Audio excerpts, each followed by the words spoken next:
আগের পার্টে তোমাদের সাথে বার্থডে সেলিব্রেশনটা শেয়ার করেছিলাম, এটা পরের পার্ট। এই যে ব্রিজটা দেখছো, এটা নতুন তৈরি করেছে। এখানে গিয়ে আমরা সবাই ছবি টবি তুলছিলাম, আর সব থেকে ভালো লাগার বিষয় অনেকগুলো দাদারা মিলে গান গাইছিল। ঠান্ডা কেন নির্ভর পড়েছে এটা জানিস?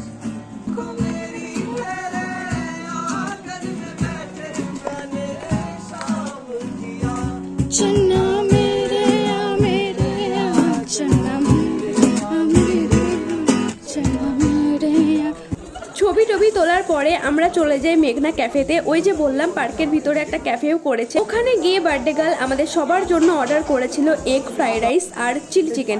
তো আমরা সবাই মিলে এগ ফ্রাইড রাইস আর চিলি চিকেন খেলাম, কিন্তু খাবার অর্ডার করে অনেকক্ষণ ওয়েট করতে হয়েছিল, প্রায় আধা ঘন্টা মতো। খাবার আমার মোটামুটি ভালোই লেগেছে, খারাপ না। আর তারপরে আমরা বাড়ি চলে আসি, কিন্তু বাড়ি আসার সময় অনেকটা রাত হয়ে গেছিলো, পার্ক পুরো ফাঁকা।